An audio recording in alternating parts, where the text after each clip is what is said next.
Okay, so in general, when we have a plan though, the plan is usually more ambiguous. I'm just gonna tell you right now, if you have a really specific plan, that can be good for part of the lesson, but and again, it depends on the length of the lecture or what lesson you're gonna do. But in general, my plans are pretty ambiguous. At the start is you wanna have a topic you want to address as best and as thoroughly as you can for your students. So have a plan. It can be a topic, and I forgot to go on YouTube here.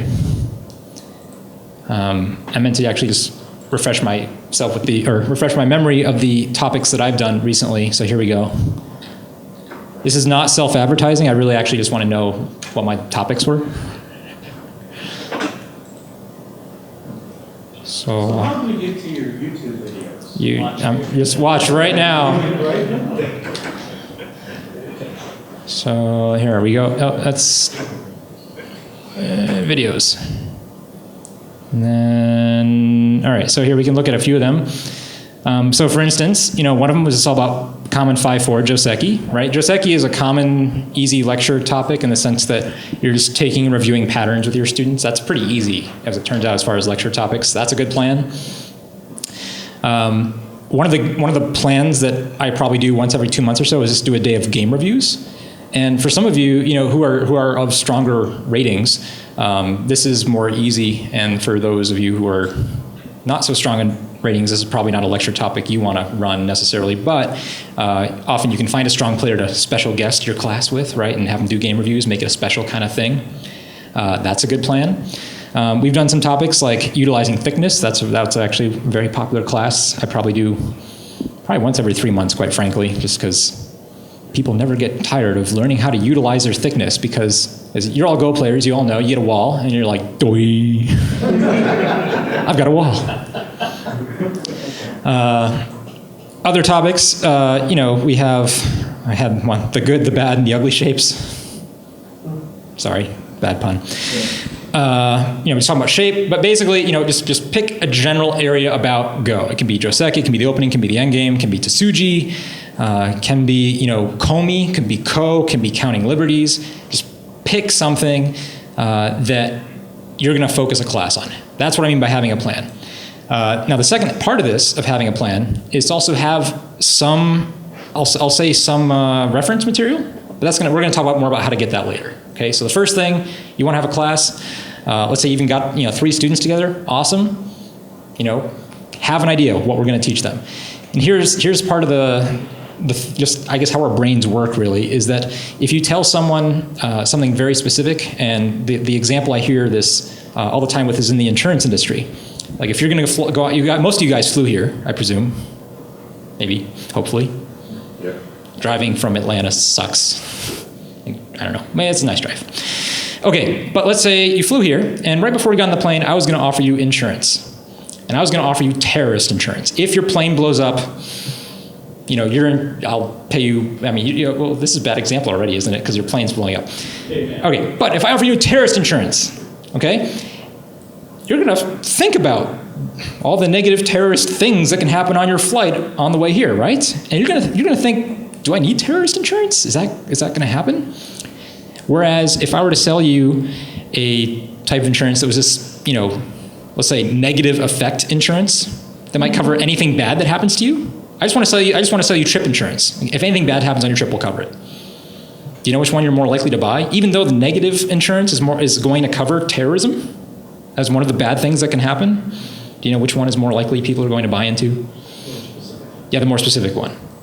And this is again one of the allures of having a plan when you're teaching a class. It's not so much, just to organize your thoughts, but to also get your students excited in the mindset. Again, plant that thought of terrorism in their brain. Don't do that. Plant the thought of something very specific in their brain that they're going to be learning about, right? Put them in that mind space. Have a plan.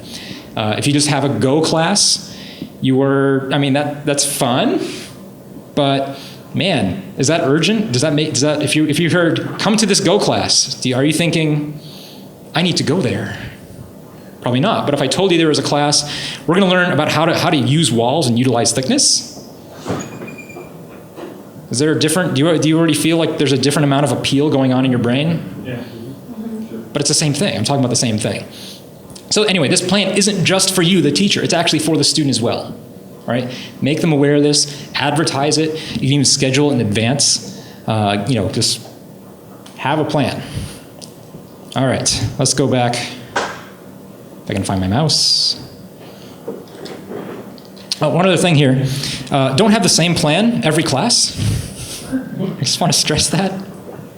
Should probably try to vary. But something I do want to encourage you all to do is whatever part of the game you feel most comfortable with, that you feel, like you've got a handle on, that you feel good about, and you feel like you can teach, definitely start with that. If you're starting a new class, start there. And don't feel like you need to go in the game of Go like from the beginning to the end.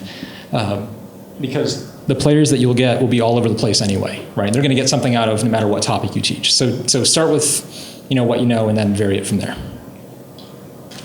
Does that sound good? Was that a good commandment? All right.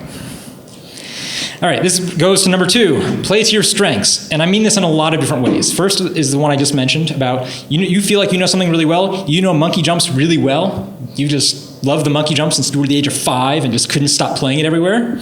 So have your first class of monkey jumps, love it, okay? Do it.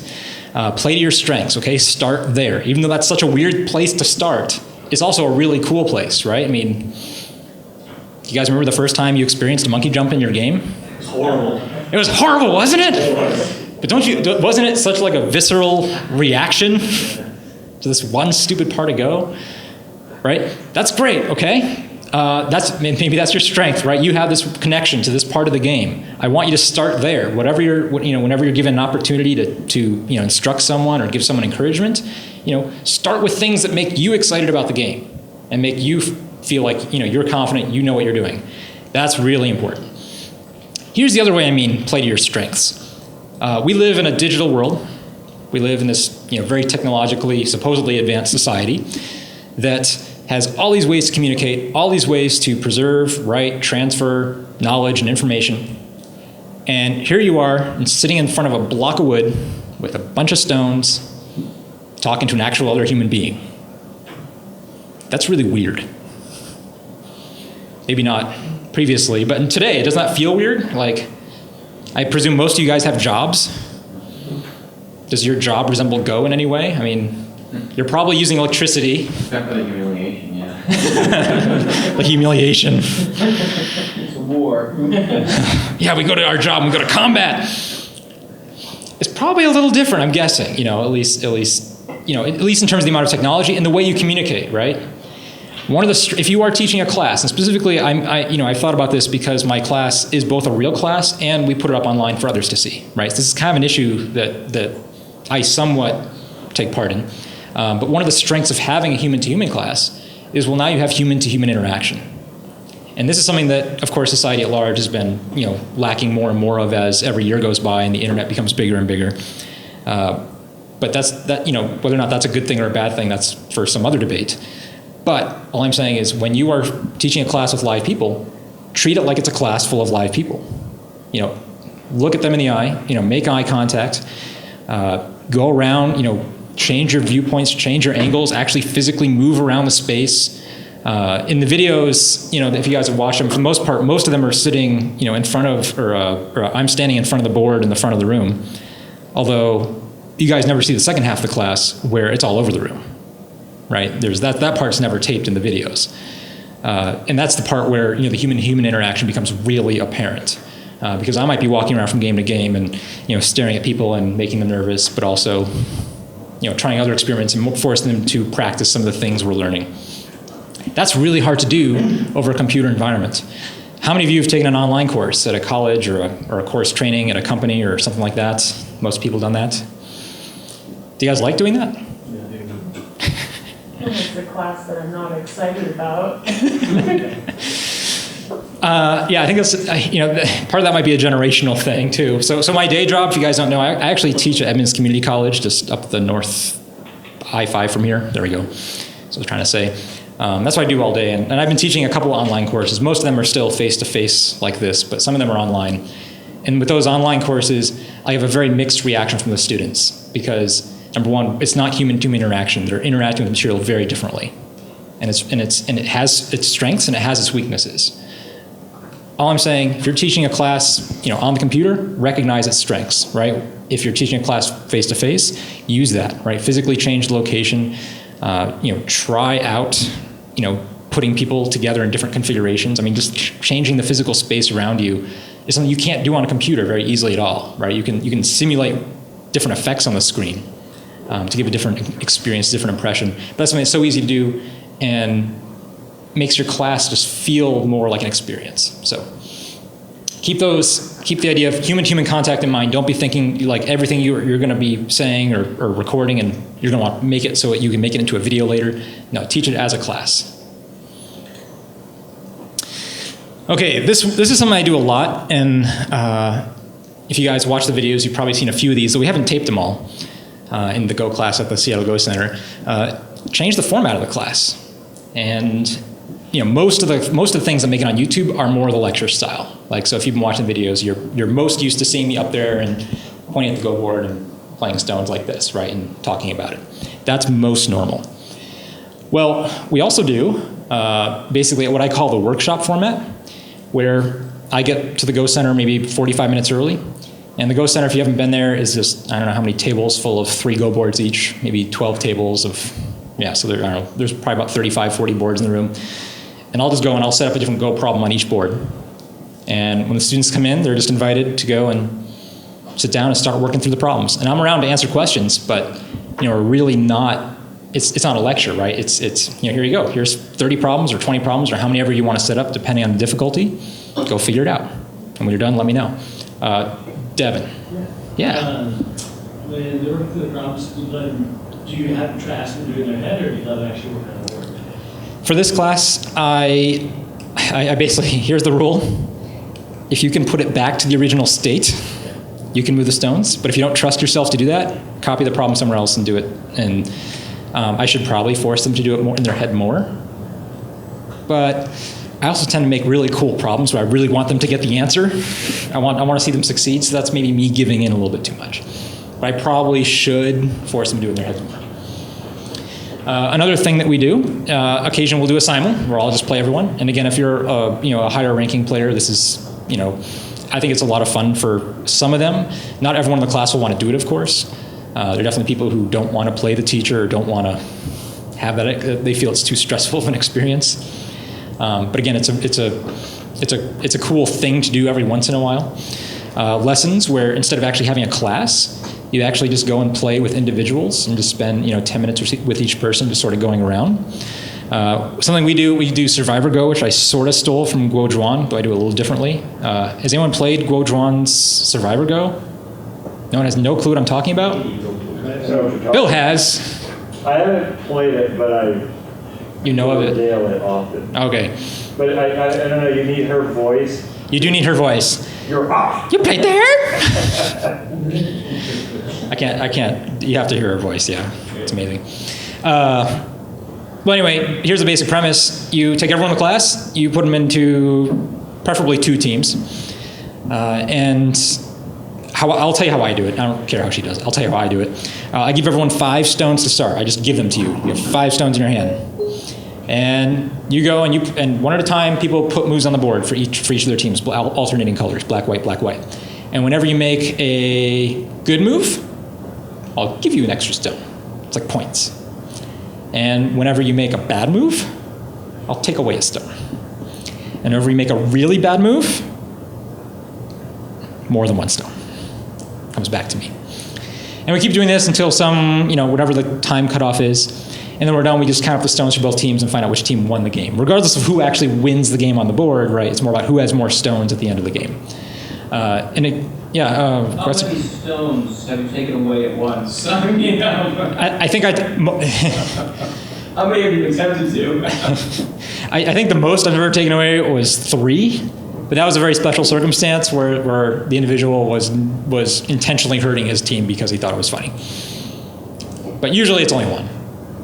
And but when you do take away 2, assuming that you have a good feeling for the people in your class and know that their egos can take it, it's hilarious.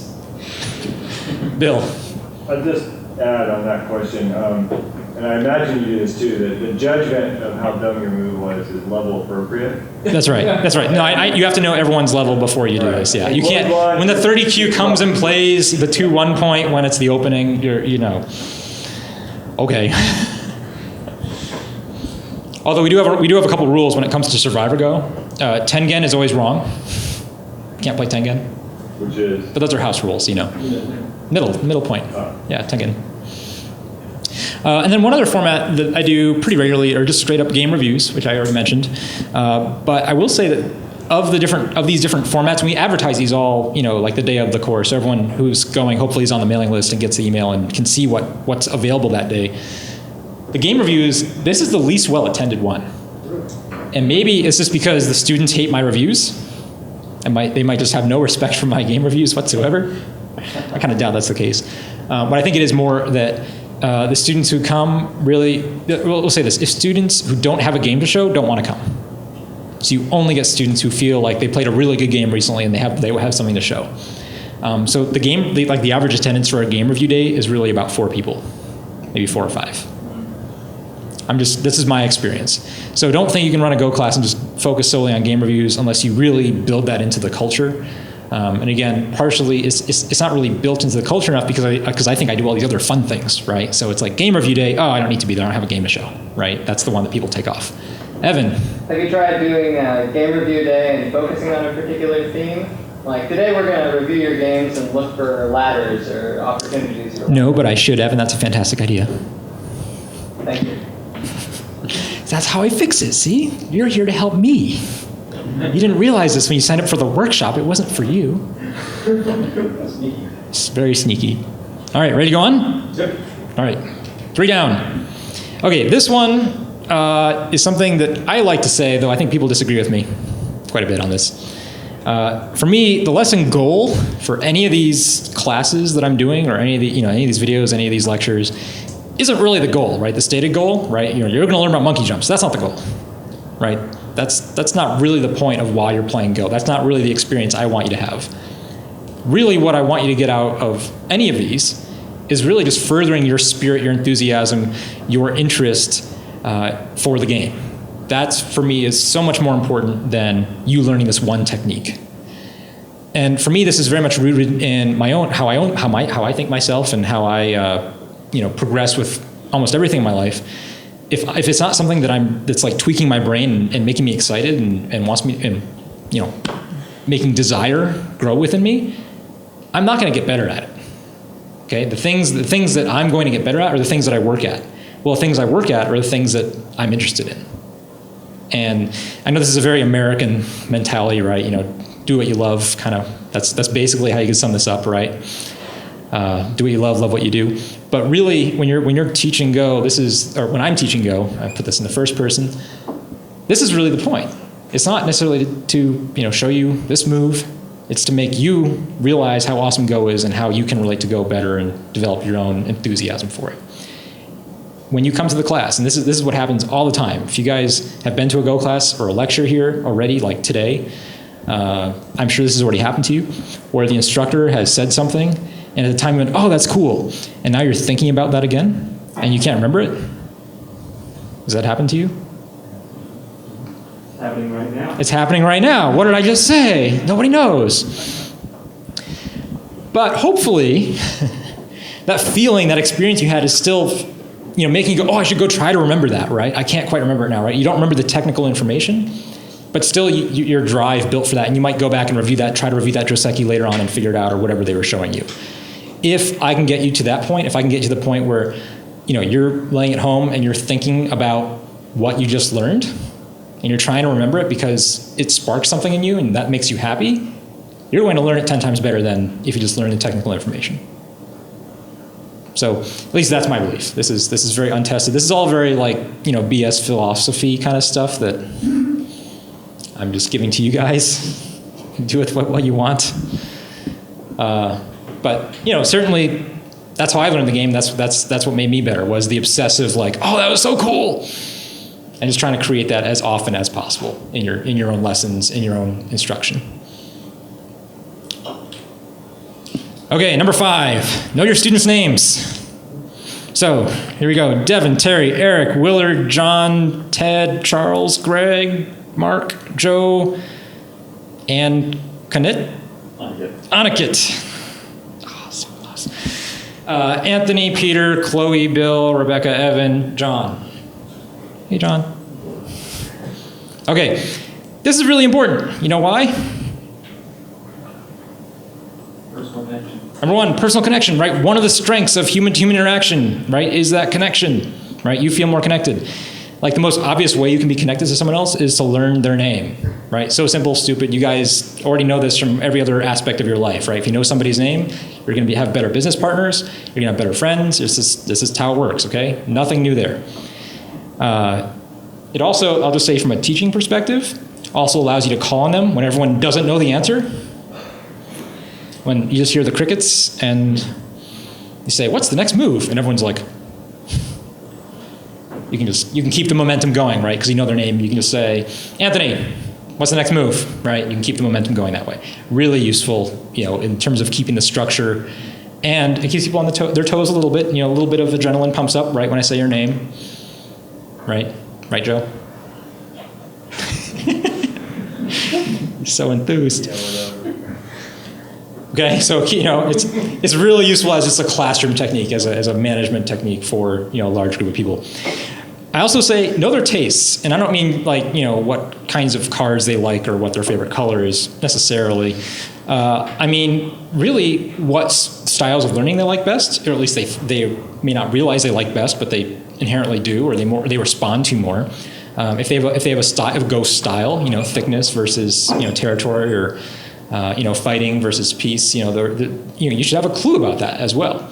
Know what they want out of the game. You should sort of have a feeling for why they like Go.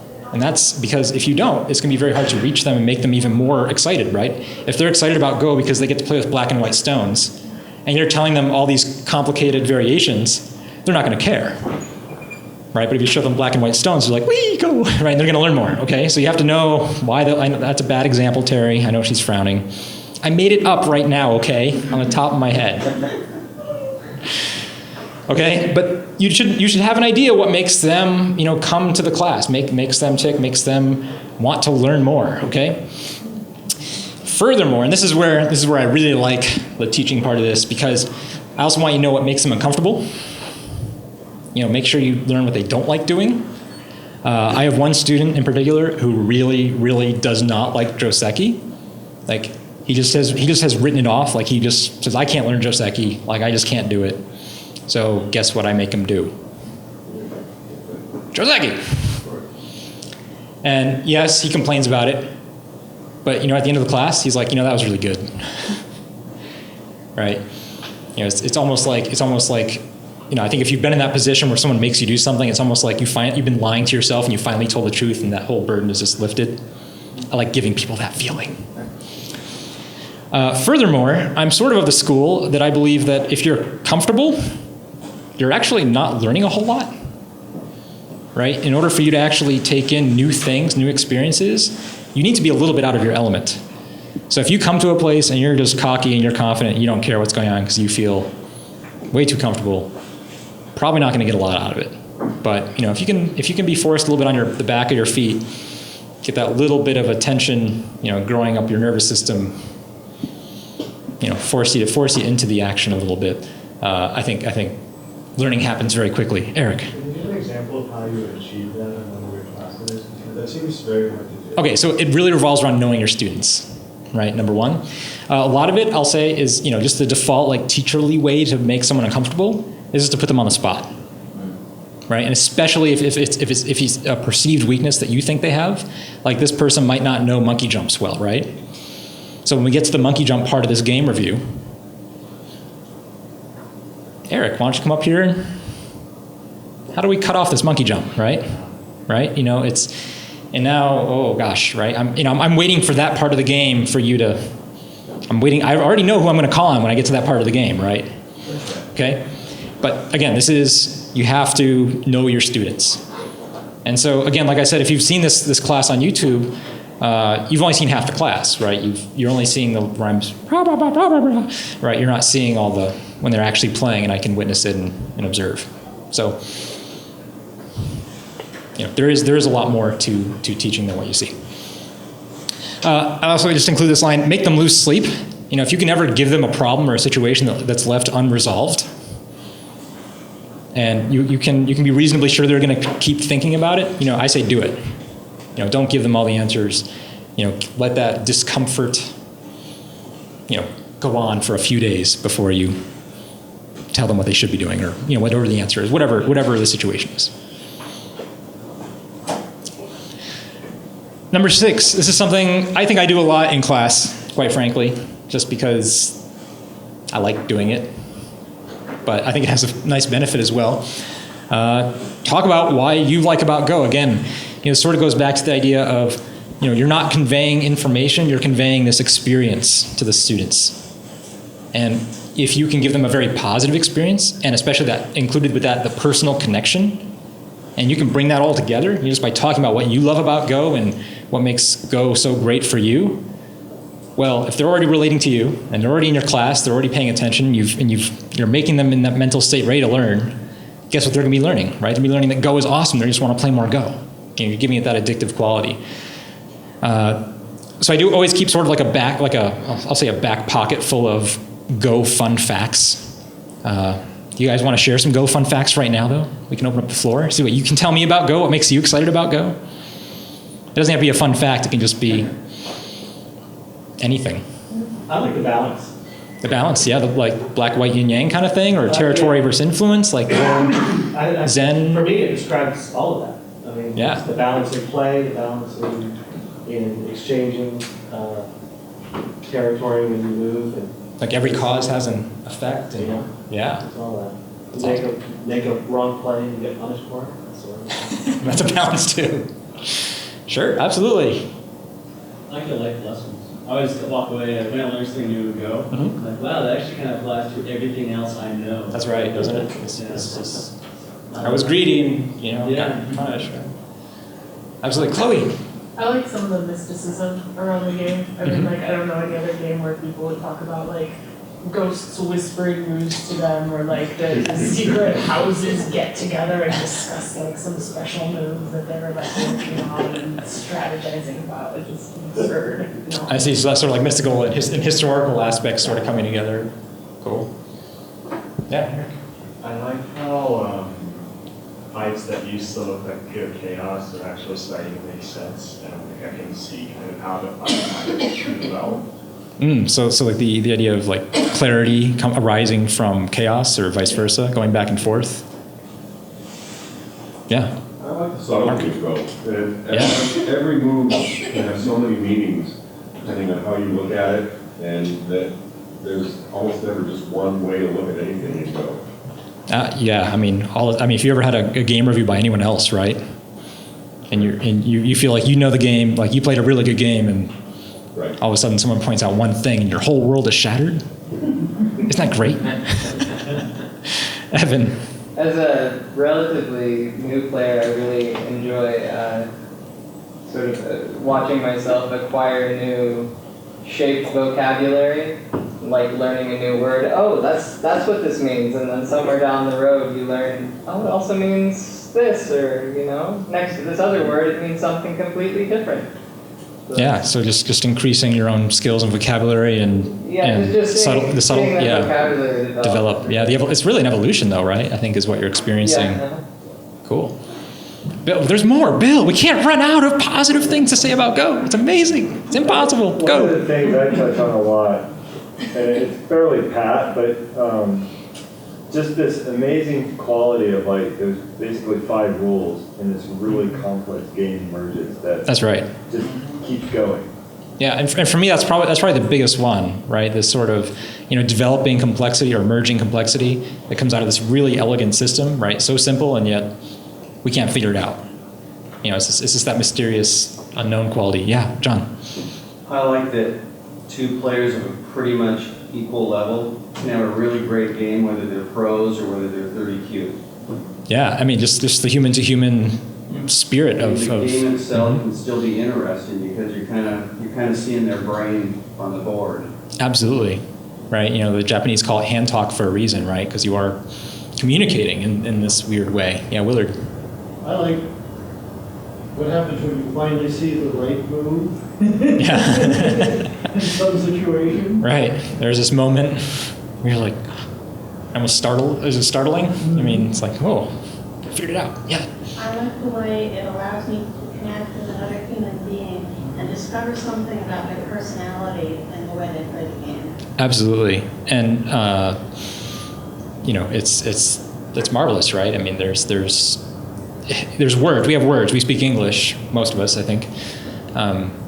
But yet we can't say everything we mean, right? And Go allows us this extra form of expression to come out.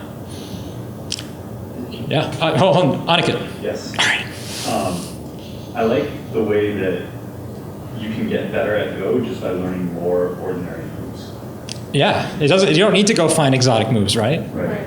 I mean, you just study the basics more and you start to realize there's more subtleties and just interesting parts of just in the basics. It's weird. Peter. Well, I actually was initially attracted to it just for the abstract patterns that emerge on the board. It's just kind of cool to watch that. Sometimes just I get lost in that and start to forget to do.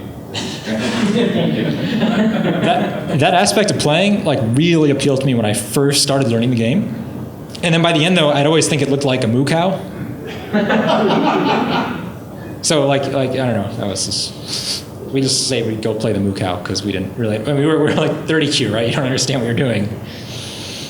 I like the ability to handicap the game so both people can. Oh, isn't that beautiful? Yeah, the system is just so elegant, I used to play chess every day, and I would meet him every day at lunch. And there's nothing you can do, It's right? like learning a new game where we both have a chance to win. That's right. Beautiful. Yeah, Go does have a lot of converted chess players, but and I like to think, we're playing the much better game. We've seen the light out of it. That's right. We've seen the light. They don't want to play it. They do. I've run into that a lot with chess players. No, I can't. I'm not going to play Go. Because I've had friends that play Go and they don't play chess anymore.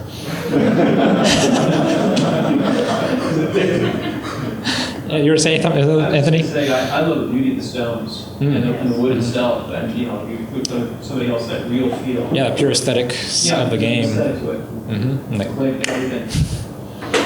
Absolutely. Last call? Well, Terry. another thing is, this goes along with your aesthetics. The thing I like about Go is that it is so incredibly simple. Yeah. It's, Obviously it's very, very complex as well, but that you can come to it and enjoy it at whatever level you choose to work to achieve. And you don't have to be strong. And the game itself is so incredibly simple. Yeah. And okay. I agree. Evan. I like how everybody always feels like they're just not strong enough. I just made 6 times. Boy, do I suck. It's so true, though. Right? There's always a bigger fish.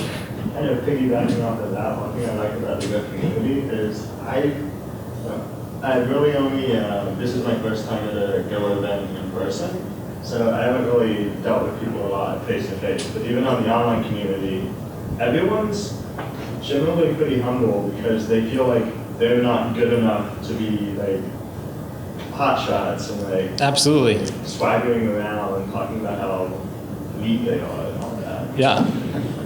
No, I definitely know some 6-dons here that are same way, right? They're like, yeah, I'm all right.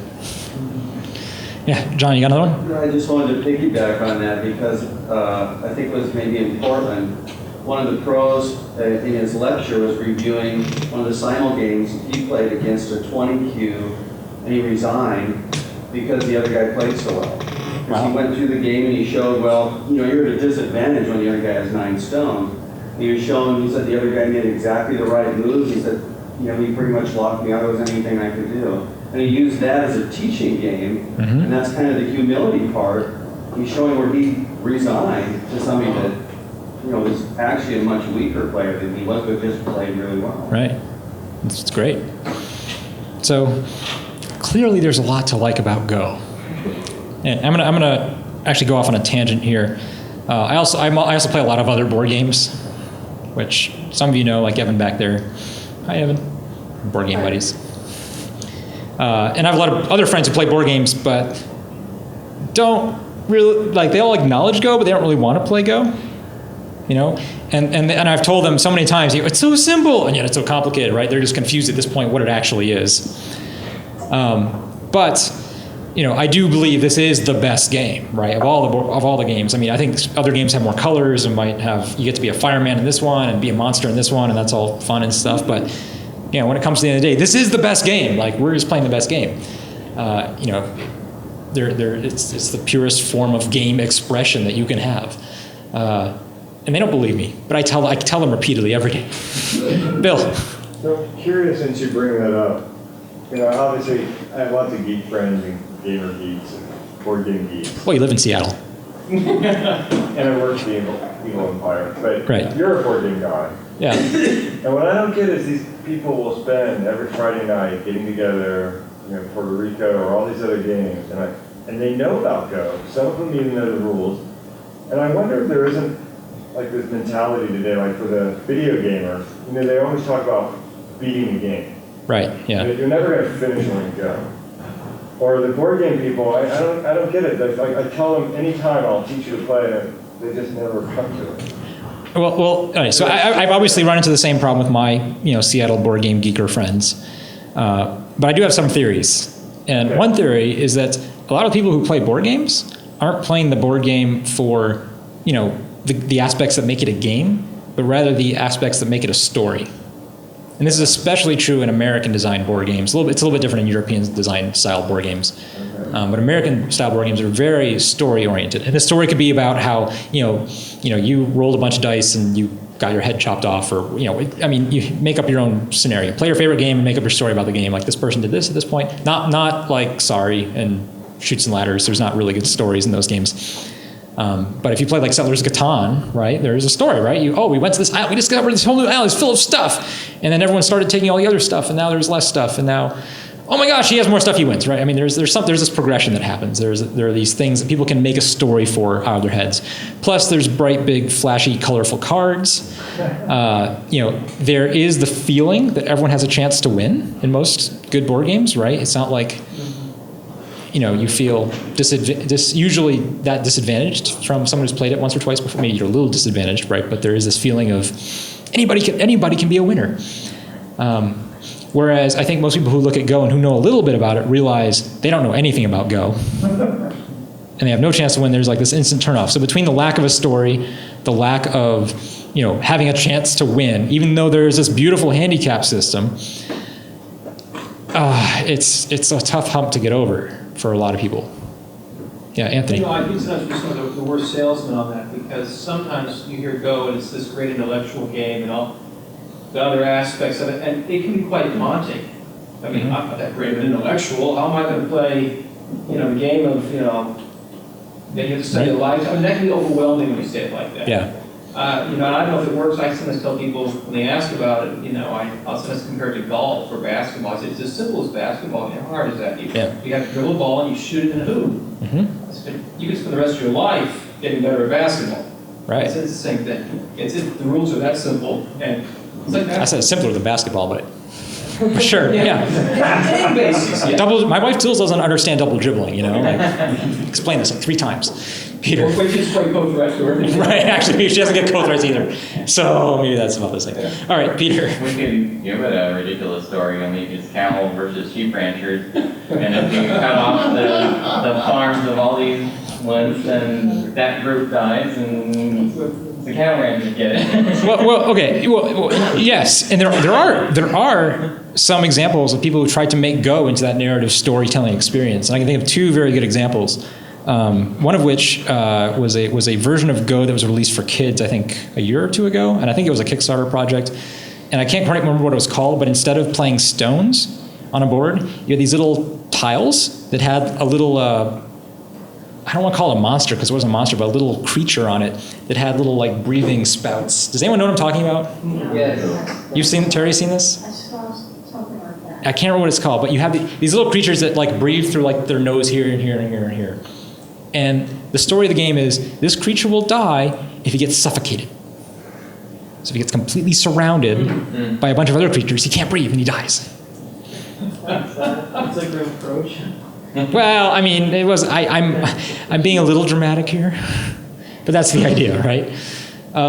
Which I thought was great. If you're a kid, then that could work. I had no desire to play it myself. I'm like, I just want the stones. I mean, that obviously feels better and feels right. It's easier to put down on the thing, but I don't know. I thought that was a cool little way to try to create a narrative structure in Go. The other one that comes to mind was from probably about 4 or 5 years ago. There was this Korean company that released this online game called Batu. Has anyone heard of Batu? No? I played like for like 3 months. I played a lot of Batu. Didn't play any Go, just played Batu. They tried to cross Go with StarCraft. Of course. And it was actually a lot more like Go than it was like StarCraft, hence why I played it. But before the match, you'd pick a character to be, like a race, like in StarCraft, and you would get special abilities. So one of your special abilities might be like, at any point in the game, you can run your opponent's clock down 30 seconds, or on a minute Byoyomi or whatever it is, One of your special abilities is you can add a point on the board that's a negative points. Like if you play there, you get -2 points. So you get these special abilities, and then the other things about Batu is you start with moves on the board. So you'd have a base, sort of like, so you'd have like a home system, essentially. You put some stones on the board, and they should all be in a row, and they'll be like your home. And so you already have a more emotional attachment to your stones on the board, right? Because now you have a home, which is terrible for Go players, but existed in Batu. And then because it was also on a computer, they had a hidden move. So at any point in the game, you have a sneak attack and play a hidden move on the board that your opponent couldn't see where the stone was. And that was the thing that made the game really interesting. Like the hidden move, just having one move during a whole game that your opponent could not see on the board was great. So they tried to play it and they wouldn't play on top of it? When they played on top of it, they find it and they get to go again, yeah. So sometimes you play like some bad moves because you think your opponent. All right, we won't discuss the strategy of Batu. That's not the point. But as far as bringing Go to a larger audience and teaching it to students, people have been attempting to do that, but I don't think it's been successful yet. The Batu servers all got shut down when they realized it didn't take off like StarCraft. The game, the little snuffly, nosy, suffocating creature game, whatever that game was, none of you have heard of it, so I presume it hasn't been a success, right? So I'm not sure where that leaves us, okay? But, again, if you're teaching going back to the original topic, if you're teaching a class full of students, it's important to at least get them enthusiastic about it. And hopefully you don't need to rely on the snuffle creatures or the, StarCraft bases and all that stuff. I mean, I want you to, desire, I will you to teach your students the enthusiasm that you have, for, the beauty of this game. Evan, question? Well, I was just going to comment. The last couple of weeks, at work, I've been teaching a couple of people to play, during lunch or whatever. That's great. I've had a lot more success recruiting new players by not telling anybody what we're playing. Oh. And so I'm playing like a game of Capture Go with someone, and I said, somebody else comes and expresses interest, and I go, oh yeah, we're just playing this game. Here are the rules. Why don't you guys play together? And I'll just watch. I'll play winner, whatever. That works a lot better because I think we sort of shoot ourselves in the foot when we go, it's this big, beautiful, magnificent, complex game. You'll never master it. That's what's so beautiful.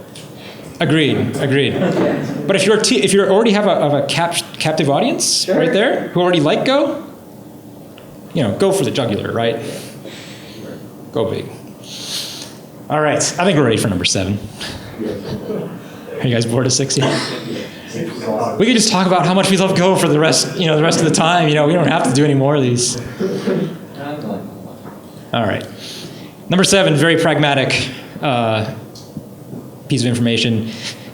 Whoever you meet, who might be interested in learning Go, whatever it is, get their email address if they'll let you, tell them exactly what you're going to use it for.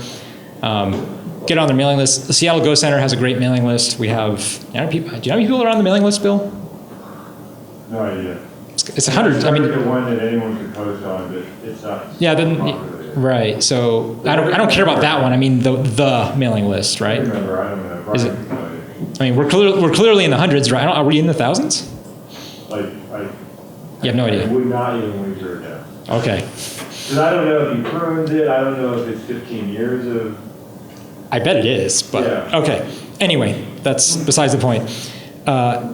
For you, your class, your community, your Go Club, whatever it is, you need to have a way to contact people if you're going to have an event. Specifically a class, a learning session, something that will further go in the community. For me, this has been the most successful way to do it. Once you have made that contact, this is the way to keep people sort of not necessarily invested, but at least aware of what's going on a little bit. You can certainly do the Facebook thing or the Google Groups thing, Yahoo Groups, any of those. But again, everyone has an email address. We're still going to have email addresses for a while. We've had email addresses for, I don't know, close to 20 years now, I guess. Certainly 15 years. Most people in here probably have had an email address 15 years. I think this is the way you got to do it for right now, for better or worse, okay? It's a really important piece of information. And again, for my class, again, the day of every class, that morning we sent it, or the night before often, we sent an email saying, all right, here's today's class lecture topic. Here are the other things we're going to be covering. Come join in, right? Just a little announcement makes a lot of people interested. So, get it. Really useful. Number 8's interesting. Admit what you're wrong. Admit when you're wrong or don't know something. This happens a lot in Go, as it turns out, because anyone 9-dan in here? 9-dan professional coming into this class? No? All right. You're not always right, and you're probably aware of it more than anybody else. There's a corollary to this that I didn't really type out, but I probably should, especially if you're teaching, I would say, double-digit Qs, around 20 Q. You don't have to admit everything you're wrong about. You can maybe allude to it, say, this isn't 100% right, but this is good. You should know this, right? Just make them aware that you could be wrong, because quite frankly, you are.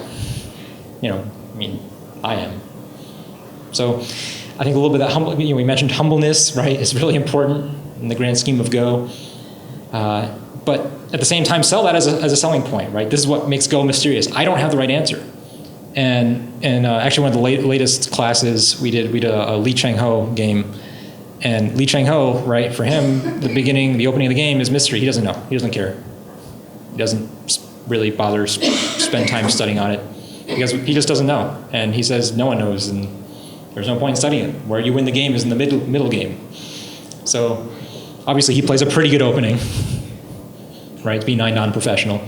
But we don't know, right? That's Go. We don't know. We don't know the best move. We don't know the best answer. Here's what I think. Go is, when you're at least teaching it, pretty much a game of opinions. Here's what I think you should do. I'm not saying, again, sell yourself short, say you just don't know to everything. You do have to teach your students some rules to go by. But again, keeping that sense of humbleness, encourage your students to explore new moves, new ideas. You have an idea, try it out, see how it works out. Maybe you found something better than I have, right? Just keep that sense alive in your classroom.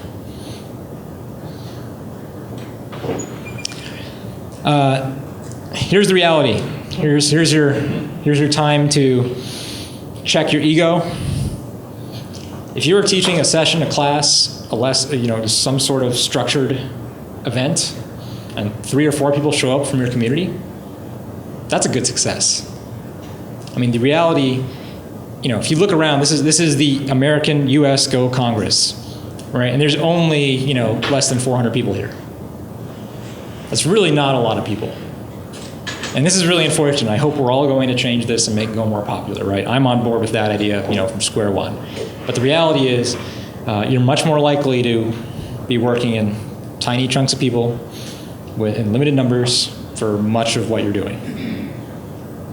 So enjoy it. I mean, that's where the bar is, right? If you get 3 people to show up to something to learn about Go, especially if you're from some 10,000 person town in the middle of Nebraska. Anyone from a 10,000 person town in the middle of Nebraska, or its equivalent? No? Okay, well, that's too bad. But if you are, right, 3 people learning about Go is amazing. Okay, don't sell yourself short. Don't feel bad about that. And Chris Kirshner, who was sitting here for most of the afternoon sessions, He does a lot of the work for the American with the Go Society at the Go Center, and he'll walk by my class almost every Monday, and he'll just check out the numbers. And whenever there's 5 people in the chair, and usually it's probably more like 6 to 9 most nights, that 5 to 10 range. There's a big smile on his face. He's just overjoyed to see that many more people just learning this game, and you should be too.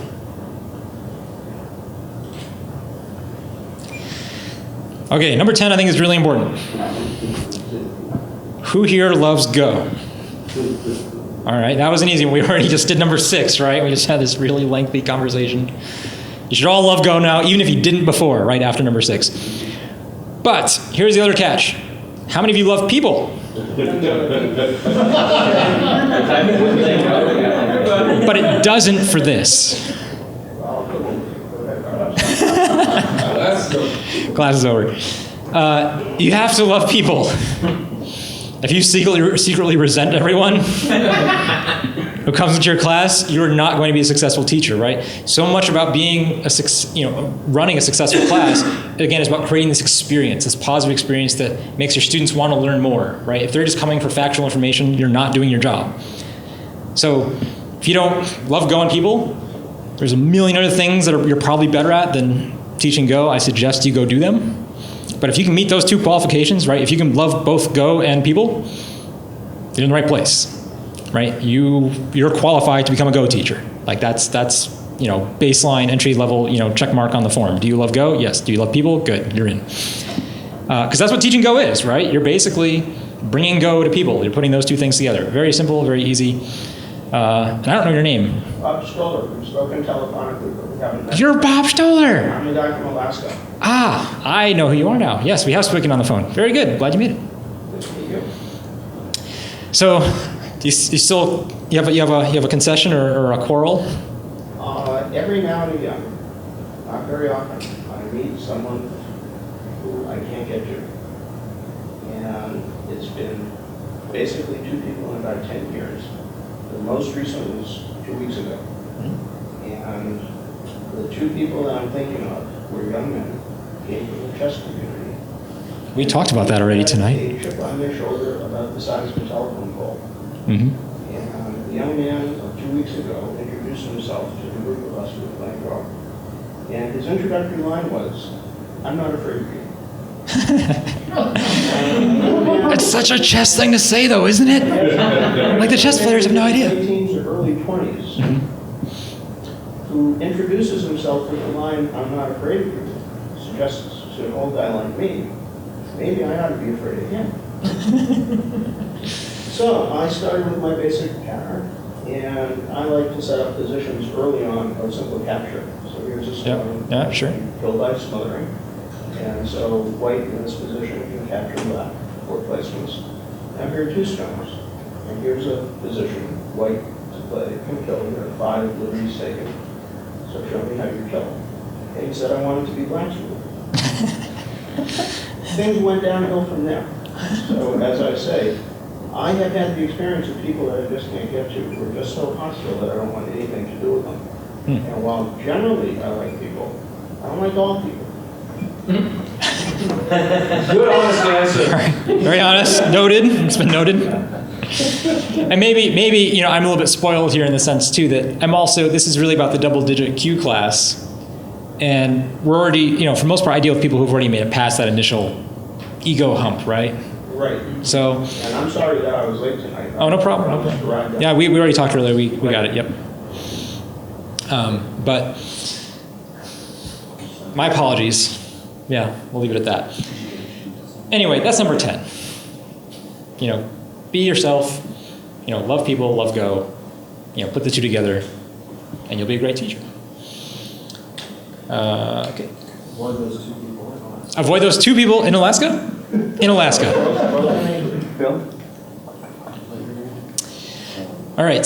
This one is really important. And this is, if any one of these things was a secret to what I do, because trust me, none of these things that I do are a secret, but if there was one that was going to be a secret, this is the one. When you teach, you need to have something to, I'll use an expression of my mother, something to fall back on. something to draw from, something to reference. And for me, it's really that experience of being a student and being an active student, and still to this day, still an active student of Go. You know, Yulin Yang is my teacher. Yes. Actually, only for the past year, though. I haven't had a formal teacher until this past year, which is... He's also my teacher. Awesome. From his black. He's my teacher as well. Oh, yeah, the fun also Go, yes. Very good. All right, wait, how many people in here take lessons from Mr. Yang? Or have taken? How many people in here have or are taking lessons? Wow. Through his book, yeah. Okay, great. But I mean, like, right now, you do it online or whatever. Online. Yeah. Awesome. 2, 3. Cool. Like, this is what I'm talking about. You know, I occasionally, I try to do as often as I can in my class. You know, I credit Yulin Yang with something that I'm showing them, like, you know, 2 against the 1, do not tanuki, right? I try to give him credit for that. But really, a lot of what I'm just regurgitating to my students is what I learned yesterday with Yulin Yang. That's a little exaggeration, but you get the point, right? I mean, it's still, you know, that learning process. Really, I'm just passing it along. You know, I'm just passing that bucket of water onto the fire wherever the fire is, where that fire burns. That's a good metaphor, right? Great. I'm getting closer, right, Terry? The metaphors? Okay, I'll get one. Okay, yeah, Peter, you want to jump in? It's funny you should say this because one of the primary reasons I wanted to learn how to teach Go is because I find when I teach someone something, it helps me. Oh, it helps you solidify it, totally. internalize Oh, absolutely. lessons that I should be learning myself. Absolutely. No, I mean, it's, I think you'll find it's a double-edged sword, though, because some lessons, you know, you'll get really good at, but you're also going to get blind spots really quickly, too. Right? Because, again, you're playing, you're teaching, you're interacting with people who are still figuring this out. And really, you know, whenever you want to move up to the next level of Go, you really have to be interacting at that next level. You have to be challenging yourself. And so while you're really getting a really solid foundation, you're not challenging yourself. And that's a problem I've had with improving my game. As you can see, because I've been demoted this year, I went down a ranking. I can't see your rank. Oh, no, I am 3 down this year. Oh. So I've gone down. And I'm going to blame the class and the students and the teaching and the whole thing on them. Because they play stupid moves. And there you go. And then I think that's a good move. Rule 10, Nick, rule 10. What was that? Rule 10. Rule 10, exactly, rule 10. Yes. Bill. So, can you say more about why you think it's good to play in tournaments and read books? And vis-a-vis, you know, the classic kitschy, yes, you can read books if you want, it shouldn't hurt too much, proverb or whatever it is. But You know, seriously, on both of those, I wonder what you... Yeah, so all right, I'll address them kind of separately. Okay, first the book thing, because how many of you have a Go book collection of some sort? I would say a collection, you need at least 3 books. If you have less than 3 books, you don't qualify. Okay, at least 3. And if you guys remember, you know, my number 1, you know, is these 13 pseudo commandment and other musing Go topic things. You know, have a plan. Well, you know, I teach a class on Monday. Tuesday goes by, I don't think about it. Wednesday, I don't think about it. Don't think about it. Don't think about it. Sunday night comes around, and guess what happens? Oh, shit, I'm teaching a class tomorrow, right? What am I going to teach? What am I going to do? What am I going to do? What am I going to do? So what do? I have a bookshelf just full of Go books, and I go, yoink. All right, we're doing 3-4 Joseki tomorrow. Not quite that little, but just that's not that far from the truth. Okay, I'm only exaggerating just the tiniest bit, because if you have that just a collection of resources, books, whatever it is, designing a class, thinking of things to say is really hard work. But if you have a starting point, it gets amazingly easy, right? Go through the book, pick 4 problems. Here's the problems we're going to discuss in the class that day. Maybe try to find a theme if you can. You know, pick ones that all have like giant walls in the middle of the board or something, right? Have a theme if you want. And boom, you just designed your class for the day, right? Just focusing on that. And then all started just because you have a book. We're very, I think, when I say we, I mean humans, very tactile people. Like we want to have things right in front of us, touch things, we don't miss what we can't see necessarily, but if we see everyone else having something, like we all want it kind of thing, right? We want that gratification right here. And if you have resources like a Go book collection, oh man, it just makes your planning process so much easier. So that's Go books, right? And when I say a Go book, a go-to book collection is so helpful. A go-to book, did I really write that? Owning a go-to? Go-to book collection. Did I mean that as a pun? Yes. Cool, I did. But it's go, yeah, okay. It's terrible. I really hate Go puns because all my board game friends like try to make them because they think it's cool, I guess. If it makes you feel It's better, cringe. my neural net did not see the hyphen T or O until you just pointed it out. It's how ingrained Go is in your brain, Bill. That's it. Okay, so anyway, having just resources around, and specifically for me, it's mostly Go books, is really great, and it gives me a little bit more authority, right? As I mentioned, I am a formerly demoted Fordon, recently demoted Fordon, that's the correct phrasing. I don't have the most authority in the world. I have more authority than most of my students, but at the same time, I don't want to, I hate teaching them crap, stuff that isn't really accurate. So if you have a book that says something with some, like a professional player who's actually checked it out, you can be more sure that you're confident and on the right track and convey that to your students as well. I say play in tournaments, and I know a lot of teachers who don't play in tournaments. And that's fine. I'm not saying they're a bad teacher, but number one, I think this is especially true at the college, because I teach at a college, right? And we said, I teach mostly music, and all the music faculty, the students have a lot more. I'll say the students who have the most respect tend to gravitate more towards the faculty who have active professional careers, right? If they're actively pursuing their craft, that's a person I want to go with, right? Because they're moving forward. And the people who stop playing, stop progressing, it doesn't quite feel. I don't know. There's something. It's not usually a carriage you usually want to hitch your horse to. Just mental. I'm not saying you shouldn't. I'm just saying you have that mental block, right? This person is a wash-up, they've already done everything, they're not going anywhere. It's not as exciting, just I think in general from a psychological standpoint. So be an active player, right? Convey that to your students, have that, again, it goes back to that spirit, that internal drive that you're conveying, that experience. Bob? Well, I think in part though, there's a question about whether people are getting paid for giving the lessons or whether they're doing it as a volunteer. And also, there's a question about what level you're teaching at. Now, you are single digit in Q when you're teaching, or you're double digit Q? My class is double digit Q, but I have a lot of single digits who show up. You charge for your lessons? We do not. Well, although here's the policy. So if you guys want to know, Seattle Go Center, anyone can go to the Seattle Go Center. Your first 10 visits are free. Just take a card, you get 10 punches, free.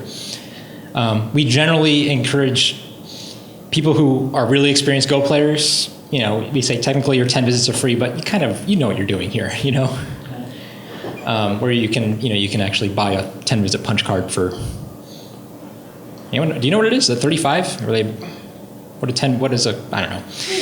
You buy a card. I actually tell people, if you're a starving student, we're going to look the other way, but if you work at Microsoft or Google, why aren't you paying? Yeah. Well, here's where I'm going. Okay. So your metaphor from your college teaching is the students who gravitate to the actively engaged professionals. Yes. Now, we meet the Anchorage Go Club in a bookstore. Very good. And I teach anybody who shows up and says, what's this game? Mm-hmm. And I'm not going to charge anything. Good. Getting people started in the game. I'm also not going to make teaching go a quasi-career. Mm-hmm. And so my thought is that for the people who decide, well, they don't really want to become tournament serious, that selects out a certain level of student, but the students who want to seek out someone who is tournament serious should be prepared to pay for that, because that is a different quality of commitment that the student is implicitly asking from the teacher, and it should not necessarily be something that the teacher gives away. Now, the teacher may choose to give it away, but the teacher, if the model is, well, music student stroller wants to go to the active performing. Sure, but it's, I'm not saying that professionals shouldn't be charging money or having free lessons or anything, but again, none of us in here are Go professionals, right? Myself included. We're all amateurs. You're certainly welcome to do whatever it is you want to do. I'm just interested in thinking of ways that will make you a better teacher and a more successful teacher, regardless of the level, regardless of whatever it is. And for me, I think if you're an active player, actively learning, actively participating, actively competing, that will translate and pay dividends in terms of the quality of your teaching. That's all I'm saying here. So Okay. I'm sort of sidestepping the philosophical, moral, economics issue. But again, I don't care about that stuff right now, right? Because I want to make you a better teacher. So that's all I'm encouraging you to do. All right, 2 questions. First, let's do Bill. So I just want to clarify that when we take money, we're a nonprofit organization. We're often in the red. So the money goes back into all those outreach things Brian read off. Well, yeah, nonprofit doesn't mean non-revenue. Right. It means you don't exist to And some of the maximize. teachers may get a stipend or maybe not, but most of the money, almost all of it goes right back to the December. Pay the light bill. Sure, yeah, Charles. Actually, on the commentary, if I talk about tournaments, I find, for me, playing in tournaments also needs to create some inspiration, because when I'm facing a player, he or she may pull a move that I never thought of before, and that allows me to learn something new. And then, plus, also as I'm playing, I'm watching how I'm playing and how my opponent's playing, and then Peter can attest this because we discussed our game a little bit afterwards, where each of us we're doing great. I like to use a lot of positive reinforcement, saying you did great defense here, you played an excellent cut here, and also I build on constructive criticism. This is where you could also improve on. Yeah. I've also found the balance in that. Yeah, so I mean, you've taken that energy, right? And you can go all sorts of directions with that energy now, right? Because again, you're an active player, right? You're actively engaging in the game. And that's going to make you a better teacher, Charles, right? That's all stuff that's going to... Yeah, just get to love the people part. Yeah, well, I admit that's tough sometimes. But, if you approach someone, just with a giving, open, just loving nature, I mean, 99% of the time that's going to be returned to you, right? And that's the kind of environment that's going to make learning really possible. So, number 12. Hey, I'm kind of doing this right now, only barely though. Microsoft Word. Should be typing it. That's right. I need a dot matrix printer handout to get you the handouts. Actually, we have a really bad printing situation here at the Congress, so don't expect a whole lot more handouts from these workshops, from what I understand. Number 12 is basically, we have a lot of different resources available, be it technology, internet, just means of communication, otherwise. Use them. There's no reason not to. Here's a question. How many of you are ever on Reddit? Reddit? If you don't know what it is, you're not on it. You're not on it. So we got about 5. Of those 5 people, how many of you are on the Reddit Baduk page? He thinks he is. 1. Okay, me too, actually. But I'm not an often peruser of Reddit. Okay, that's fine. Reddit is somewhat semi-sarcastically called the front page of the internet. That's fair to say. It's always that's the semi-sarcastic part, right? It's almost true. I use Spark that way. Oh, you use Spark that way. Okay. But they have categories for everything in all sorts of different groups, and it's actually growing very quickly. And I'm not saying you need to go join the Reddit Baduk page, right? But the fact is, they have thousands of people, of Go players, who check this page every so often, right? Thousands of people who will go and just look at the Reddit Go page. Now, you guys might not know about that right now. Now you do. Now you do. You do now know about this. You didn't know about this before. Get my verb tense right. Could you spell that? Is it Reddit, R-E-D-D-I-T. Okay. If you're familiar with NetNews, We have internets. It's kind of a modern NetNews. Okay. The discussion forum and a clip it. I'll see you after class. Here, if I do that, that should bring us there. Hopefully you won't see too many cat pictures. Thank you. That's the other thing that Reddit is famous for, is its cat pictures. The internet's famous for that, but I think Reddit in particular. So here you go. Here are the topics right now, and people vote on them, and they get pushed up or pushed down based on what people think is important. So right now we can see best books for a newer player, 25K. Hey, that's great. 15 people have commented on this. Reddit, this you can see there already has 3,500 subscribers, right? So there's 3,500 people who regularly check this page. There are 4 people here right now writing and reading stuff, for your benefit. This is technology, right? There's no reason for you not to be using this. For me, I've specifically, I've used YouTube to videotape the class and upload it to the internet.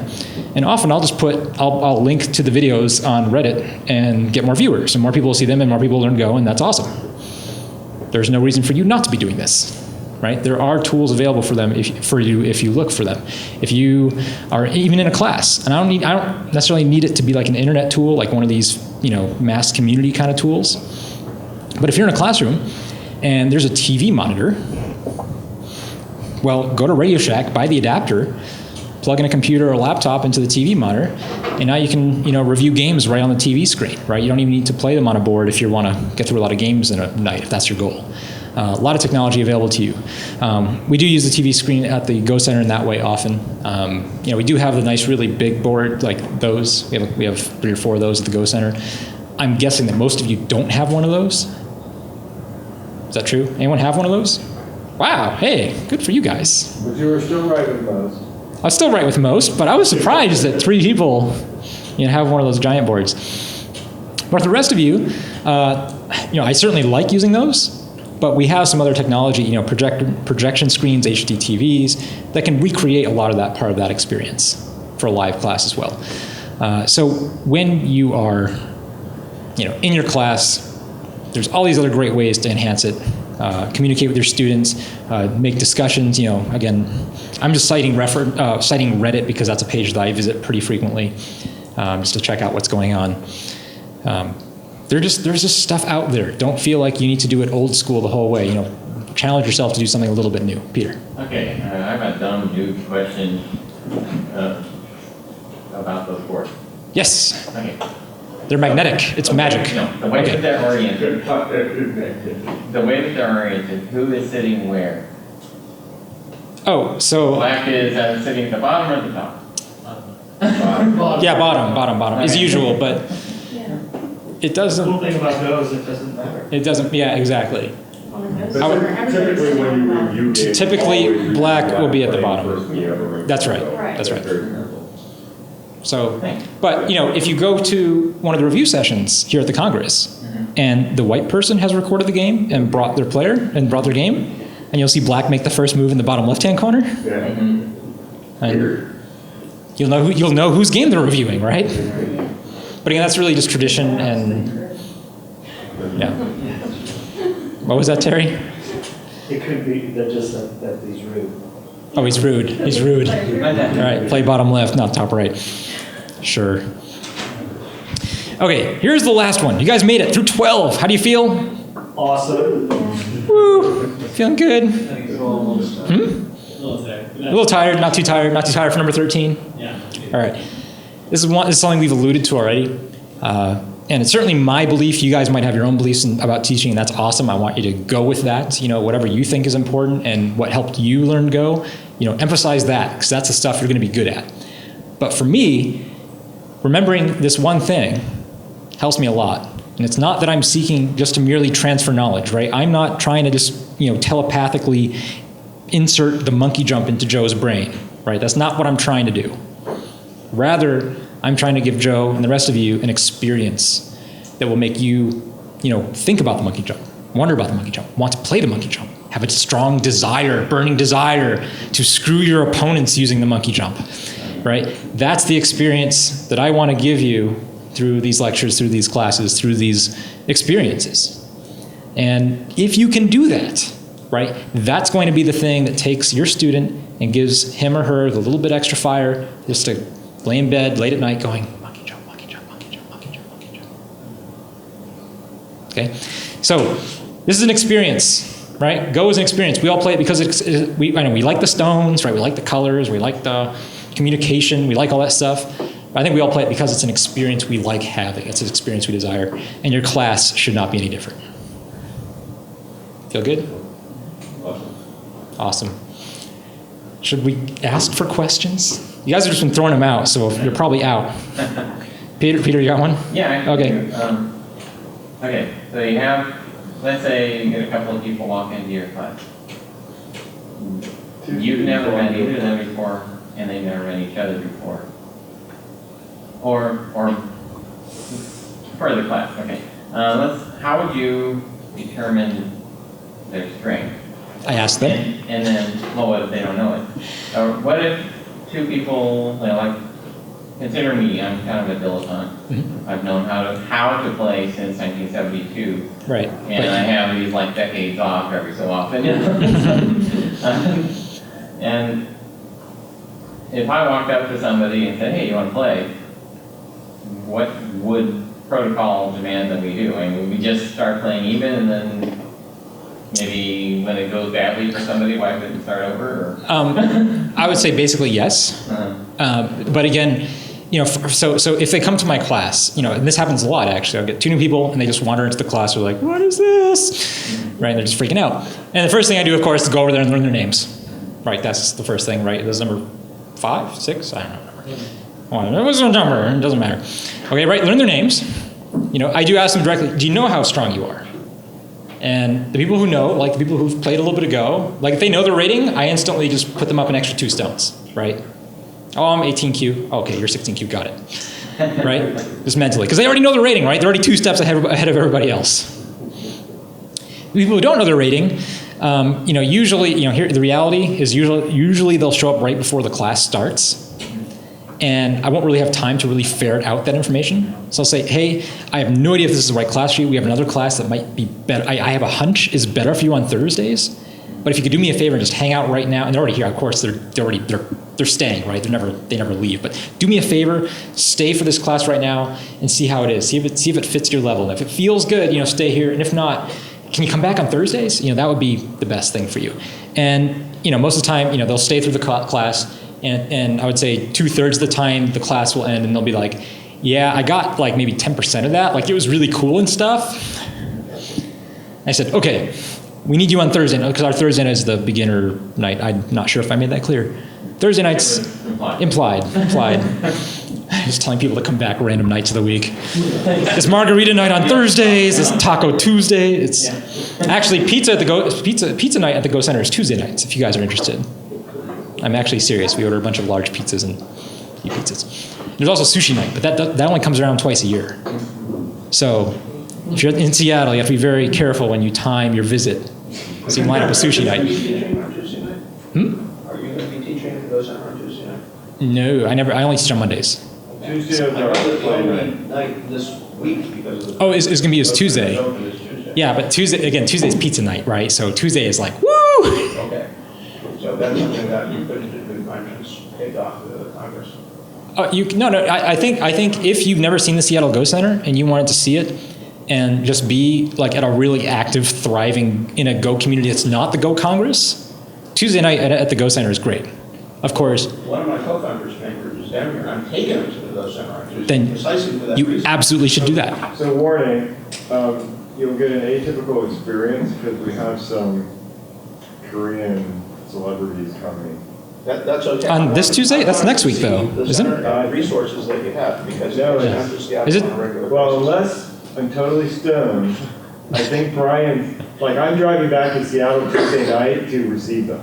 Oh, okay. Now, I might just be driving back to sleep in my own bed, but I think I'm working that night. Yeah. But before 8 o'clock, it will be our normal free-for-all Tuesday with lots of people playing except for the people who are here. Well, that's cool. As I said, I'm trying to get as many of my Alaska people down to the Go Center as possible because I'm a big fan of the Go Center. Yeah. Yeah. Anyway, Tuesday night, I would say a typical Tuesday night, and again, this is also weird because a lot of the people who would be there on Tuesday nights are here at the Go Congress, so if you go to the Tuesday night, the Seattle Go Center will be especially strange because half the people will be missing, but I suspect there'll still be at least 20 people there, if not 30. A typical summer Tuesday is 40 something, right? And we just had 20 to 40.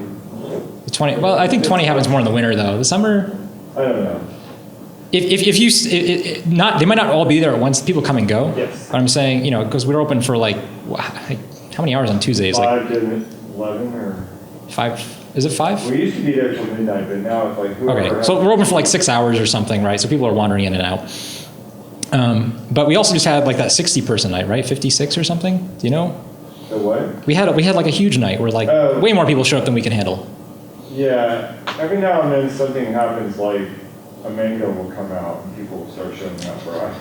I don't know what causes it. I don't either. But What's your normal percentage of Dawn players that show up? on a Tuesday night? Well, I mean, pretty much an average in your club. Okay, we don't have a club because we have a center, right? So and again, the way the center works is we have different nights for sort of different things. So the percentage of Dawn players that show up on a Monday night is me and possibly Bill Camp, right? And that's it. Chris Kirshner will wander through. We'll get 5 or 6 on Monday nights. Oh, I thought you said sorry. Right. Yeah, for like the double-digit Q class, right? Oh, your membership then? What kind of percentage do you think you have? I don't know. Here's the thing. I teach at Seattle Go Center. I play at the Seattle Go Center. I'm not really involved in Seattle Go Center stuff. I'm go there and eat pizza and play Go and it's all good. The Seattle is shocking in that I don't know if it's because of all the Asian community that's there, but there's an oh my god number of strong players. And yeah. So like on a Tuesday night. So if we have a 40-person Tuesday night, it's probably going to be at least 8 of them Dawn strength, and most of those are not. We're not talking 1 or 2 Dons. I mean, most of them are going to be 3 Don and higher. Well, like 2 or 3 of the Korean guys show up, and they're like 6 and 7 Dons. Yeah, yeah. There used to be a Korean afternoon and a Japanese we Japanese Thursdays and. Yeah. So it all depends on when you go. Because it just seemed like whenever I was up there, which is usually kind of hitting this, there always seemed to be a fair number of Dawn players. Yeah, no, it's pretty strong. And if you came last to the monthly ratings tournament, I think in May. They don't tend to show up for that. Yeah, they don't play the tournaments. Well, it seems like there's always people there, not in the tournament, but just playing each other. Yes. So, before the tournament, you can watch some people play. Other question, Bill? Do you have a question, Bill? I do. All right. Well, let's do. Chloe's been waiting though. Chloe, let's do Chloe first because you've been talking too much. Chloe. Not to derail the conversation about. Back to the topic we're actually talking about. So I taught a number of subjects to a number of populations, and everyone has had like distinctive challenges. Like either the type of people who come to the class have like something that something weird that happens, or the subject itself has like some like hiccups in it. What about like go with the topic or the population? Like are there sort of problem issues or potential pitfalls? All right, well, here, I can think of a couple things that might qualify. Number one, as I mentioned, there is a limited, for teaching Go, let's say at an intermediate level, can I pretend I can restrict myself to that? Yeah. Okay, I'm going to do it anyway. You have a limited population, right? Because again, you're not preaching to the general public because you're not focused on teaching beginners for this sort of focused class. Number two, you tend to have, I'll say, a gender discrepancy. Right? This tends to be very male-focused. Really? Never heard of this, huh? Now, whether or not you consider that to be a problem is, I guess your own choice. But for me, I recognize that and I'm aware of it. I'm not actively trying to do anything about it, so I'm part of the problem, I guess. But I don't know. C'est la vie. I know about it. I'm aware of it. You do have a lot of people who learn in different styles. Even since we're talking about Go, and I'll give you one example of, there's one gentleman, I won't name, not that he'll be here, but he does not play Go, he only studies it, like as just, I guess I wouldn't even call it just entertainment. I mean, it is, right? He doesn't want, I asked him, when was the last time you played a game? And yeah. But not playing a lot and studying Go, but I can't understand studying Go and not playing. Well, he doesn't study very hard, but he likes to look at the problems and try a little bit. And the thing is, for him, like whenever he'll look at the topic, and if it's like a lecture heavy kind of topic, like he'll be there like front row. And if it's the kind of topic where it's a workshop or it's a game review, like he's just not coming. So, I guess that's a population quirk that exists with any populations. That you have certain people that have different reasons for learning it, and how you address that is up to you as the instructor. I'm going to think about this more, Chloe, I don't have like a glaringly obvious like problem with Go players to give you. Well, not like necessarily a problem. Okay. That's my answer for you. Yeah, Bill, you want to? You can field everyone. Okay, field other people other than Bill. Yeah, Eric. So, I'm the vice president of the University of Diversifying. Very good. And, unfortunately, I'm one of the stronger players there. The strongest as of last Christmas or the time. Yeah, I saw your introduction earlier today, yeah. And they asked me to do lectures on various topics, but the strength range varies from 2 to 3 people that are higher single-digit Q to around 9 to 13 Q. Okay. And then a bunch of people much weaker at like 19 Q or up. And it's pretty random which ones of them are going to show up. Like, there's a couple that are pretty constant, but then, so there'll be 2 people that pretty regularly show up, but then among like the huge number of other people we just introduced, it's very random if any of them will show up. Right. So it's hard to plan lessons because I'm not really sure if it's going to be focused more towards a strong double-digit Q / single-digit Q audience. I understand. Or much I understand. bigger audience. So do you have any tips on balancing? I do. You're in the tip. You're not going to like it, but you'll appreciate it. I think. The more you do it, the more this won't be a problem. And not just because you'll have a community that has expectations, but just because you will have other lessons and things you can fall back on, right? All of a sudden you were expecting a advanced discussion of co-fights, and all you get are 25 Qs to show up. Well, luckily for you, you've already taught the monkey jump class 3 times in the past 2 years. So guess what you're going to do tonight? Okay, monkey jump. Right. Yeah. I mean, you already know it, right? Again, you're going to have topics and things that you can talk about, things that you can address that require no preparation on your part.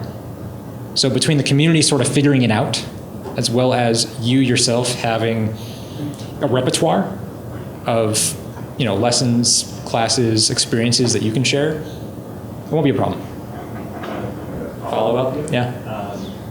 Another thing I've experienced, you put out a newsletter where we include like 3 Go problems at the bottom, which me and the president work on together because I can solve them much quicker than he can, and he can easy check them for me because they're targeted more towards beginners or weaker double-digit Qs. Sure, that sounds great. Instead of single-digit Qs, down players.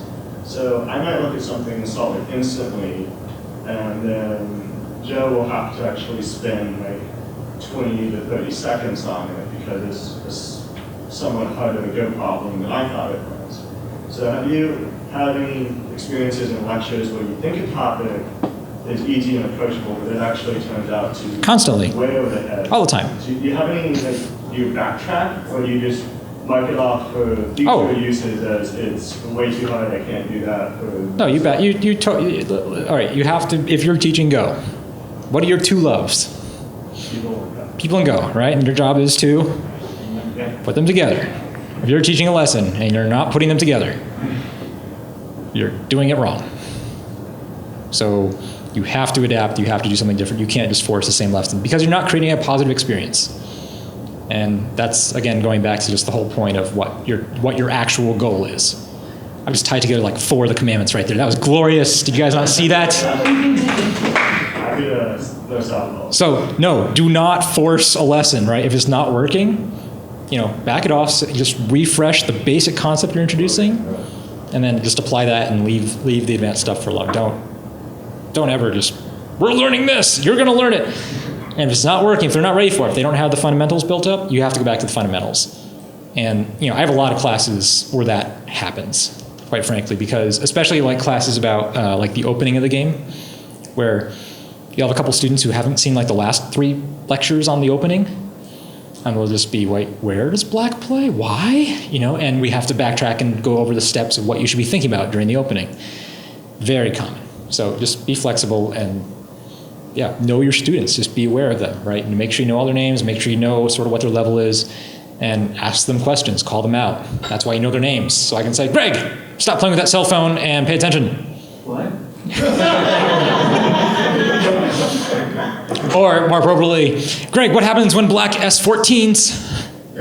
That's right. So that's all. You know, that's just being a good teacher, I think. I can summarize that discussion for you, courtesy of a great backgammon teacher that I had an experience with earlier last month at the Michigan tournament. Teach the student, not the subject. That's right. Absolutely, that's great. Thank you. You're welcome. Yeah. I learned that same saying, but from playing poker. Courtesy Jim Slomkowski, Ladarian Backgammon Club. Very good. Courtesy of Doyle Brunson, Texas Hold'em. Sorry. Play the hand, play the player, not the hand. Right. Peter. So just in trying to internalize keep it positive message, it might have worked better on me, and I suspect on others, rather than say this is a mistake. If you say, if your opponent does that, you can take advantage like this. Oh, no, I call them out mistakes too. I'm not sure if this is good or not. You know, give the other guy. You know, especially like when like the lecture portion's over and they play moves, I'll yell at them and scream at them. And, you played there, and make over dramatic remarks and comments. But I hope I do so not in an embarrassing kind of way, but in that like, you know, just a little bit of a funny, shocking kind of way. So I guess I'm still trying to keep it positive, right? But no, I call them on things. You know, if they play a bad move, I stare at them for a while and make them feel bad. Again, make them uncomfortable. Remember that lesson, right? That command. You know, there's that fine line. So back and forth between positive and uncomfortable is probably where you should be. Positively uncomfortable. Or uncomfortably positive. I'm not sure which one's better. Is it Bill's turn? Survey says. Here's the thing. Okay, I've decided Bill's gonna be the last person to ask a question. Whoa. So, if anyone else wants to ask a question, now is your time. Why should Bill be the last question?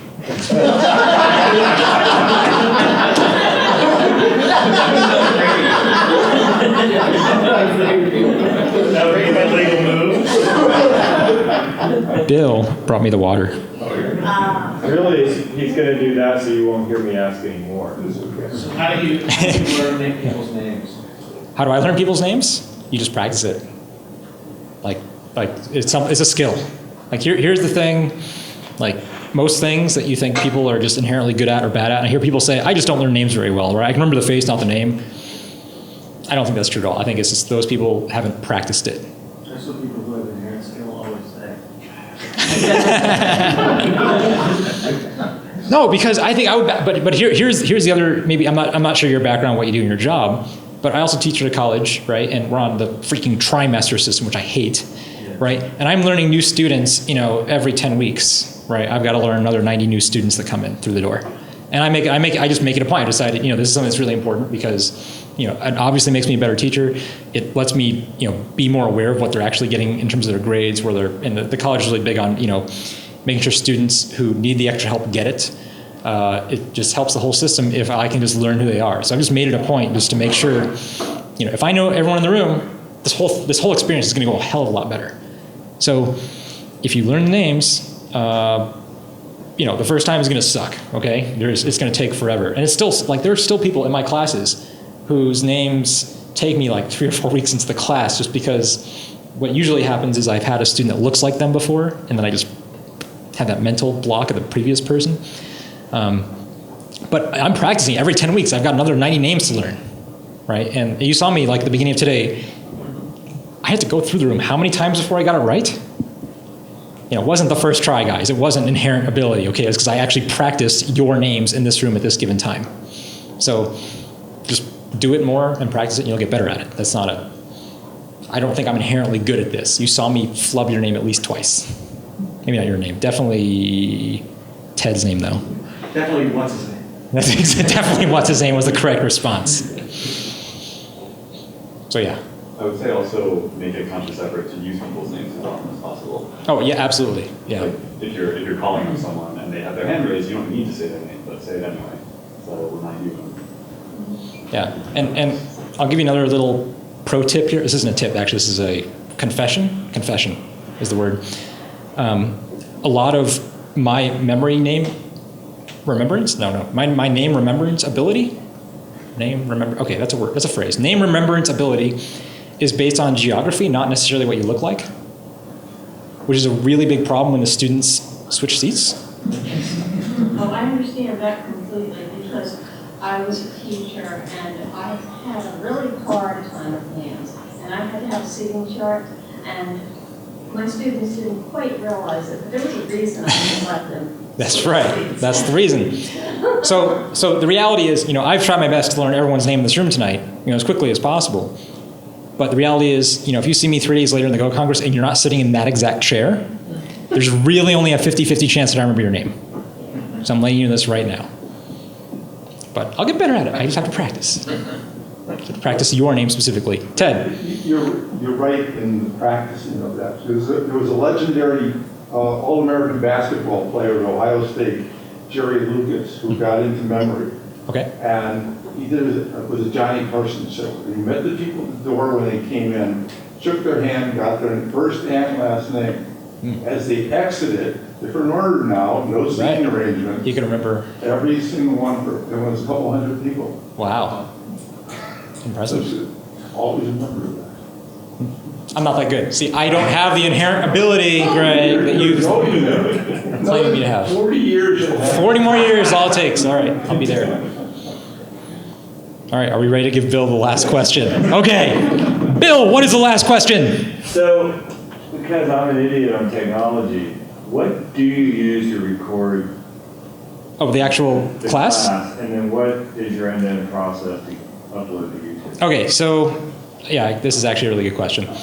I have a little JVC handheld camera, like 4 gigabytes of memory, does the whole 1080 by 1920 resolution, HD resolution if you care. And I plug it in to the wall with a little power cord. And I put it on the highest quality settings, and I hit record. And that's actually what I used to do. I actually do something a little fancier now.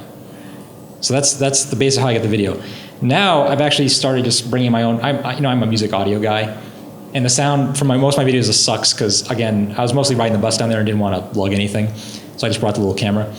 Now I've actually started plugging in a much nicer microphone with an actual preamp and running that into the camera. So if you've seen like videos like 44, 45, 46, you'll actually notice like the sound quality just went way up on my lectures online just for no reason apparent to the viewer. So I record that, and then I bring them home, and I download them to my desktop on my computer. And then here's the part that you might not be, everyone has probably followed along so far this much into the story. I load them into Adobe Premiere. And I use that to just... You bought as a student? No. Okay. Actually, one of my friends is a programmer for Adobe. Yeah, that's the other one. So that's how that happened. All right, so you have a kick-ass video editing thing, and you print it down, and when you upload to YouTube, is there some kind of abstraction that goes on, or it takes it raw, whatever footprint? So I just export it in a QuickTime movie format, and YouTube accepts that. Okay. And uploading videos to YouTube is like the most painful process ever, because if you don't have really, really fast internet, it's going to take, because I'm loading like HD quality videos, it's going to take a while, and it sucks your entire bandwidth. So if you want to go and do anything else on the internet while it's uploading, it's like, nope, go read a book. A Go book. A Go book. From your library. That's right. Very good. That's right. Does that conclude your question, Bill? That was awesome. All right. Thank you guys for coming.